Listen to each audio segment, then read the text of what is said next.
జగన్మోహన్ రెడ్డి గారు ఒకటి అనిపించింది నాకు. రాష్ట్రంలో రౌడీలారా నా వెనక నడవండి, మీకు నాయకత్వం వహిస్తాను అన్నట్టుగా ఉంది ఆయన ఇవాళ పెట్టినటువంటి ప్రెస్ మీట్ గాని, మొన్న చేసినటువంటి పర్యటనలు గాని. బహుశా దీనికి మూల సిద్ధాంతం జగన్మోహన్ రెడ్డి గారు ఎప్పుడు కూడా భయపెట్టి రాజ్యం చేయాలి అనేటువంటి సిద్ధాంతాన్ని నమ్ముకున్న వ్యక్తి. ఆయన అధికారంలో ఉన్నప్పుడు పోలీసు వ్యవస్థను ఉపయోగపెట్టి భయపెట్టాడు. హౌస్ అరెస్ట్లు అన్నారు, గేట్లకు తాళాలు అన్నారు, అడుగు బయటకు పెట్టేటువంటి పరిస్థితి లేదు. ఉద్యోగులు కావచ్చు, ప్రతిపక్షాలు కావచ్చు, పార్టీలు కావచ్చు, రాష్ట్రంలో 5 ఏళ్ళు ఏం నడిచిందో చూసాం. అధికారం పోయిన తర్వాత ఇప్పుడు మళ్ళీ తనంటే భయం పోతోంది కాబట్టి రాష్ట్రంలో ఉన్న రౌడీలందరినీ సమీకరించేటువంటి ప్రయత్నం చేస్తున్నాడు. రౌడీలారా నా వెనక నడవండి, నేను మీకుంటాను నాయకుడిగాను అన్నటువంటిది. ఇది చూస్తే బహుశా నాకు చాణక్యుడు చెప్పినటువంటి ఒక సిద్ధాంతం గుర్తుకొస్తుంది. దాన్ని ఏమన్నా జగన్మోహన్ రెడ్డి గారు నమ్ముకుంటున్నాడేమో.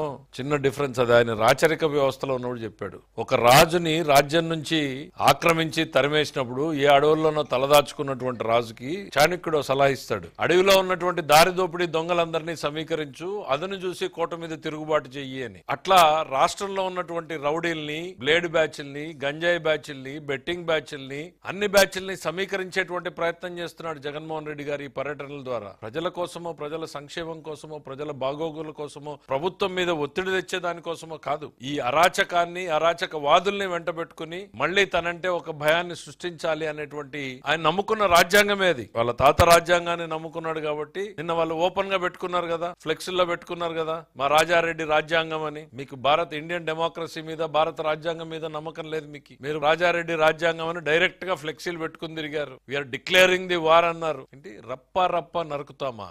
ఈ సినిమా కాదయ్యా జగన్మోహన్ రెడ్డి గారి, సినిమా కాదు, డెమోక్రసీ. భాషా భావం, మీ మనసులో ఏ రకమైన ఆలోచనలు ఉన్నాయనేది బయటపడతా ఉంది. కరెక్ట్ గా సంవత్సరం కూడా అలా ప్రజాస్వామ్యంలో అరాచక పాలనని రప్ప రప్ప నరికేసి ప్రజలు. అది ఆ వర్డ్ కరెక్ట్ డెఫినేషన్ ఏమైనా తెలిస్తే అది